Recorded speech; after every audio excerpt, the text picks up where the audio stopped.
الحمد لله وكفى والصلاة والسلام على خاتم الأنبياء سيدنا وحبيبنا محمد المصطفى وعلى آله المجتبى وأصحابه النجبى. اللهم صل على سيدنا محمد النبي الأمي الهاشمي وعلى آله وأصحابه نجوم الهدى. أما بعد، فقد قال الله تبارك وتعالى في القرآن المجيد والفرقان الحميد: أعوذ بالله من الشيطان الرجيم. بسم الله الرحمن الرحيم. ليس عليكم جناح أن تبتغوا فضلا من ربكم فإذا أفضتم من عرفات فاذكروا الله عند المشعر الحرام واذكروه كما هداكم وإن كنتم من قبله لمن الضالين. قال النبي صلى الله عليه وسلم: لسانك رطبا بذكر الله. وقال في مقام آخر: من أكبر الكبائر الإشراك بالله وعقوق الوالدين وشهادة الزور، أو كما قال النبي صلى الله عليه وسلم: صدق الله العلي العظيم وصدق رسوله النبي الكريم، ونحن على ذلك لمن الشاهدين ومن الشاكرين، والحمد لله رب العالمين. رب اشرح لي صدري ويسر لي أمري واحلل عقدة من لساني يفقهوا قولي. برادران اسلام، الحمدللہ مسائل حج کے بارے میں دروس ہو رہے ہیں اللہ کی رحمت سے. میں نے عرض کیا تھا اور اسی لیے بار بار دہراتا ہوں تاکہ آپ سے کوئی غلطی نہ ہو. احرام باندھ کے 2 رکعت سنت الاحرام پڑھ کے 3 دفعہ تلبیہ پڑھیں، اور اس کے بعد احتیاط رکھیں کہ سر پہ کپڑا نہ آئے، کوئی خوشبو نہ لگائیں، کوئی ناخن واخن نہ کاٹیں، اور اللہ کا نام لے کر افضل یہ ہے کہ ظہر کی نماز سے پہلے آپ مینا پہنچ جائیں، اور مینا پہنچنے کے بعد 5 نمازیں آپ نے مینا پڑھنی ہیں. اپنے اپنے کیمپ میں جماعتیں ہوں گی، کیونکہ مسجد تک جانا اور آنا آپ کے لیے آسان نہیں ہوگا. ظہر کی، عصر کی، مغرب کی اور عشاء کی، پھر رات گزار کے 9 تاریخ کی صبح کی نماز بھی آپ نے جو سنت کے مطابق ہے وہ مینا میں پڑھنی ہے. نماز کے بعد جب سورج نکلے اور اس کی دھوپ آنے لگے تو اب ہم نے عرفات کے لیے جانا ہے. لیکن آج کل چونکہ آپ لوگ بسوں کے تابع ہوں گے تو لہذا ہو سکتا ہے کہ وہ 8 کے بجائے آپ کو 7 کو بھی نہ پہنچا دیں، اور یہ بھی ہو سکتا ہے کہ وہ صبح کو انتظار نہ کریں بلکہ صبح کی نماز کا سلام پھیر کے فوراً عرفات لے جائیں. مجبور ہیں آپ تو کوئی حرج نہیں ہے. عرفات میں جانے کے بعد کچھ دیر آرام کر لیں، کیونکہ حج کا وقت جو ہے وہ زوال سے شروع ہوگا اور سارا دن اور ساری رات صبح صادق تک یہ حج کا وقت ہے.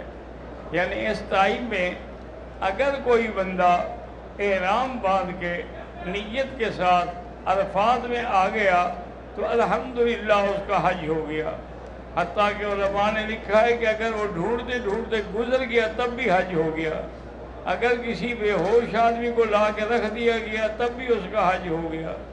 تو بہرحال اور حج کے وظائف میں نے عرض کر دیا تھا کہ کلمہ لا الہ الا اللہ، حضور نے فرمایا سب سے افضل ذکر جو میں نے کیا ہے اور مجھ سے پہلے انبیاء نے، لا الہ الا اللہ وحدہ لا شریک لہ، لہ الملک و لہ الحمد یحیی و یمیت وہو علی کل شیء قدیر۔ اور اسی طرح درود شریف، درود ابراہیمی 100 دفعہ، سورۃ الاخلاص 100 دفعہ، اور اسی طرح آیت کریمہ لا الہ الا انت سبحانک انی کنت من الظالمین 100 دفعہ، رب انی مسنی الضر وانت ارحم الراحمین 100 دفعہ درود۔ ایک کرنے کے بعد اب دھوپ پہ کھڑے ہو کر جتنی دیر اللہ توفیق دے کھڑے ہو کے دعا کریں، رو رو کے دعا کریں، تمام عالم اسلام کے لیے دعا کریں، خصوصی طور پر آج کل جس حالت سے پاکستان گزر رہا ہے اس کے لیے بھی دعا کریں، کیونکہ دشمن کی نظریں جو ہیں اب یا تو اس ملک پر ہیں یا پاکستان پر ہیں، کیونکہ پاکستان اسلامی ملکوں میں واحد ملک ہے جو ایٹمی پاور ہے، اس لیے دشمن برداشت نہیں کرتا۔ تو بہر صورت آپ دعا کریں کہ اللہ تبارک و تعالی اس کو استحکام نصیب کرے اور تمام حوادث سے اور تمام شرارتیوں کی شرارت سے محفوظ رکھے۔ اب اس کے بعد یہ ہے کہ پھر اگر تھک جائیں تو بیٹھ جائیں، پھر کھڑے ہو جائیں، یعنی مغرب تک آپ خوب دعائیں مانگیں، رو رو کے دعائیں مانگیں۔ حضور صلی اللہ علیہ وسلم نے جبل رحمت کے قریب جو سیاہ پتھر ہیں یہاں اونٹنی پہ کھڑے ہو کے خطبہ حجۃ الوداع دیا تھا۔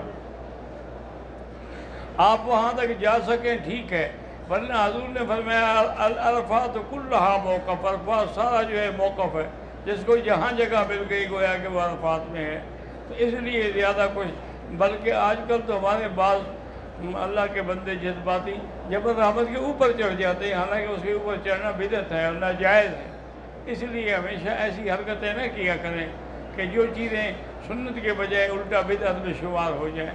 تو اب انشاءاللہ آپ نے غروب شمس تک عرفات میں رہنا ہے، سورج ڈوبنے کے بعد آپ نے عرفات سے چلنا ہے، پھر عرفات سے چلیں گے تو مزدلفہ آئیں گے، مزدلفہ میں آنے کے بعد آپ نے 2 نمازیں پڑھنی ہیں جمع، اس کو کہتے ہیں جمع تاخیر، یعنی عشاء کے وقت میں پہلے آپ مغرب پڑھیں گے 1 اذان اور 1 تکبیر کے ساتھ، اس کے بعد آپ عشاء پڑھیں گے، پھر اس کے بعد حنفی مسلک میں وتر واجب ہے، لازم وتر پڑھیں گے، باقی ائمہ کے نزدیک سنت ہے وہ پڑھیں ان کی مرضی، نہ پڑھیں ان کی مرضی ہے، لیکن حنفی مسلک میں کوئی گنجائش نہیں ہے۔ آپ فرماتے ہیں کہ حضور پاک نے وتر جو ہے کبھی سفر میں حضر میں نہیں چھوڑے، اور جس چیز پہ حضور کی مداومت ہو وہ واجب ہو جاتی ہے، تو اس لیے آپ وتر پڑھیں اور اس کے بعد ذکر اذکار میں مشغول رہیں۔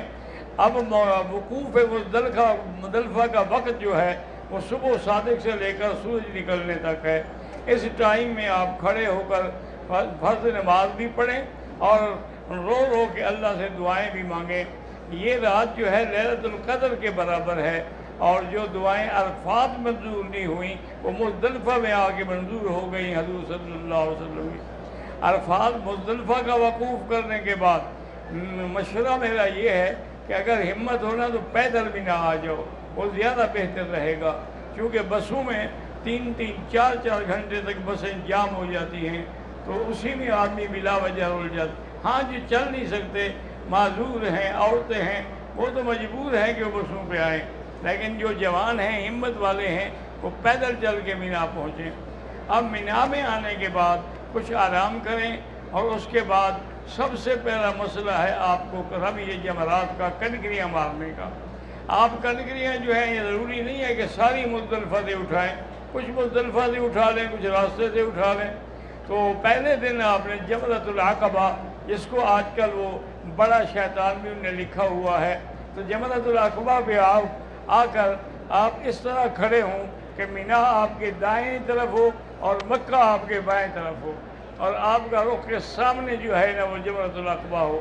وہاں ایک ایک کنکری کر کے ماریں اور پڑھتے بھی رہیں بسم اللہ اللہ اکبر رغما للشیطان ورضا للرحمن، 7 कंकरियाँ मारने के बाद अब यहाँ दुआ करने की इजाज़त नहीं होती, तो इसलिए वापस आ जाएं अपने कैंप में और फिर कुर्बानी के लिए जाएं। कुर्बानी का मेरे भाई बेहतर तरीका ये है कि वहाँ 2 आदमी तैयार कर लें, उनको इजाज़त दें और वो कुर्बान गाह में जाके टोकन लें और अपने सामने जानवर से लेकर आएँ। और दूसरा तरीका ये है कि किसी अच्छी पार्टी को आप ऑर्डर करें जो आपको जगह बता दे, वक्त बता दे, और फिर आदमी आपका जाए वहाँ खड़ा हो, अपने सामने ज़िबे कराए और जिसकी बकरी ज़िबे हो जाए उसको टेलीफोन करता जाए ताकि बकरी ज़िबे होने के बाद उसने हल्क कराना है। तो पहला काम रमी जमरात है और दूसरा काम क्या है कंकरी मारना और तीसरा काम क्या है कुर्बानी करना। हनफी मसलक में इसकी तरतीब लाजिम है, अगर तरतीब में फ़र्क आ जाए तो दम पड़ जाती है, लेकिन हनाबिला के नज़दीक तरतीब वाजिब नहीं है। वो कहते हैं अफजल तो है कि तरतीब पे अमल किया जाए लेकिन वाजिब नहीं है। आगे पीछे हो जाए तो सहाबा से कई लोगों ने पूछा था कि या रसूल अल्लाह इन्नी ज़बह तो कबल अन अरमिया, मैंने जानवर ज़िबे कर दिया लेकिन कंकरी अभी नहीं मारी और फिर मैं इल्म में फला हर जाके मार लो, तुम पे कोई गुनाह नहीं है। तो हालांकि ये हदीस हज़रत इब्न अब्बास की रिवायत है और हज़रत इब्न अब्बास ख़ुद फतवा देते हैं कि जो तरतीब के ख़िलाफ़ करेगा और तो बकरी वाजिब हो जाएगी। तो चूँकि उनका मकसद ये है कि ये ज़िंदगी का पहला हज था, इसलिए हज़ूर सल्लल्लाहु अलैहि वसल्लम ख़ुद मौजूद थे तो रियायत देते रहे। इसका माना ये नहीं कि हम बाद में भी रियायत से ही फ़ायदा उठाते रहें। तो कोशिश करेंगे तरतीब के मुताबिक, पहले आपने कंकरी मारी है, फिर आपने कुर्बानी कर। अब अफजल ये है कि सर पे उस तरह फिरवाएँ। अफजल चीज़ जो है वो, चूँकि जब आप हल करेंगे तो कसर खुद ब खुद आ जाएगी, लेकिन कसर करेंगे तो हल्क नहीं आएगा, तो इसीलिए आप सर पे उस तरह फिरवा लें। अच्छा, बाद लोगों के बाल नहीं होते तब भी उस तरह फिरवाना होगा, खाली सर पर भी उस तरह फिरवाना होगा। उस तरह फिरवाने के बाद अब आप अल्हम्दुलिल्लाह एहराम से फारिग हो गए, आपके लिए हर चीज़ हलाल हो गई, माँ सिवा बीवी के। बीवी हलाल नहीं होगी जब तक कि तवाफ़ ज़ियारत न कर लिया जाए। तो इसलिए इन मसाइल को बिल्कुल दिमाग में रखें और सुकून के साथ याद रखें। फिर आप उसी दिन या दूसरे दिन मक्का में आकर तवाफ़ ज़ियारत करें। तवाफ़ ज़ियारत के बाद हज की सफ़ा मरवा दौड़ें और उसके बाद फिर वापस मिना जाएँ। बिला वजह यहाँ वक्त न गुजारें, वापस मिना जाएँ।